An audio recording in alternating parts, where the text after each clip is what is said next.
So this is Tosste. To talk about it, I need to cover 4 different stories, all of which sort of overlap with each other. Jude Watson's Episode 1 journal, Darth Maul, from 2000, James Lucino's Restraint, from 2011, James Lucino's Darth Plagueis, from 2012, and finally, Ryder Windham's The Wrath of Darth Maul, also from 2012. In essence, Tosste first appears as an unnamed, desolate world Maul got attacked by a tiny Dinkoan when he was a boy. Dinkos are these tiny little lizards that aren't super dangerous but make terrible pets because they like to bite people, originally appearing in the Han Solo Adventures by Brian Daley. When the little lizard attacks him, Maul flinches, and Palpatine disapproves of this. As a punishment, Palpatine later surprises Maul by locking him in his room with the lights turned out and the room full of Dinkos. If that sounds weird, it's because it is. Like Maul himself, the book is weird and cartoonishly edgy. At one point, Darth Maul is exercising by running up a wall to do a backflip and land on his feet. He does it successfully as an adult, but mentions that when he was younger, he used to fail and try to catch himself with his hands. Palpatine would chastise him for using his hands because it meant he was preparing for failure or some other Sith nonsense, meaning that as a child and teenager, Maul was constantly running up walls and landing on his head over and over again. So yes, Darth Maul canonically has brain damage. Anyway, as hilariously ridiculous as Episode 1 journal is, it doesn't actually name drop or describe the world beyond being desolate. Tosste would get its name in the James Lucino's short story, Restraint, but it was only really offhandedly mentioned here, and this is more or less the case with the Darth Plagueis novel as well. He's essentially just solidified Tosste as a place Maul trained and little more. Maul has appeared in a lot of different books and media, so unsurprisingly, his story is kind of all over the place.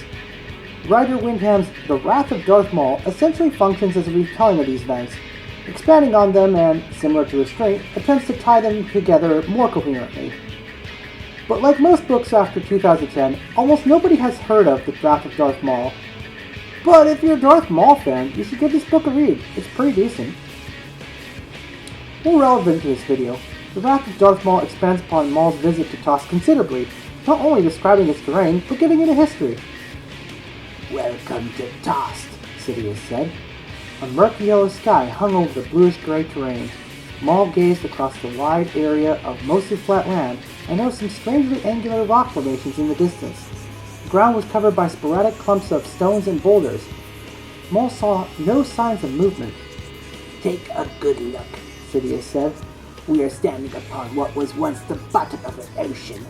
If it ever had a name, that name was lost to time many eons ago. Here, the only historic records are geographic evidence." Sidious took a few steps away from Maul, and he looked towards the horizon. "It is hard to believe that Tosste was once home to billions of life forms. While life on other worlds evolved and reached for the stars, Toste's inhabitants were never so inspired. They stayed here, they died here. And what is their legacy? Nothing but fossils." He shook his head sadly. "To live without leaving a mark is a terrible thing. To die forgotten is even worse." He turned to Maul. "It is irresponsible."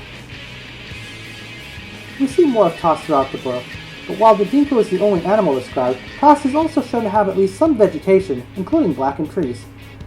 In The Wrath of Darth Maul, Tosste appears to be a mostly lifeless world, and one could argue that the Dinkos were only present because Sidious brought him there himself. However, later source books establish that a major battle took place at Tosste during the Clone Wars, which I think suggests that the world isn't completely abandoned. DAWX operates on the assumption that Tosste is now inhabited by some kind of small colony, which is why it has a small 50-credit planetary income instead of 0, and this matches it arguably being a pirate base in Disney canon. In addition to using red, hairless wompress to represent Dinkos, I also added some blurs, as beasts of burden turned loose by whoever has come here. Giant bone fossils are used to create hover paths, similar to pipes, as well as infantry-only paths.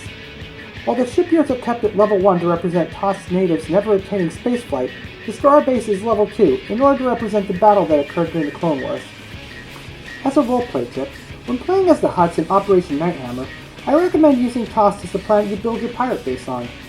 Additionally, Tosste's Operation Nighthammer's guarding forces align with what one would expect to find from a world Sidious and Plagueis made use of, though this is actually just a happy coincidence.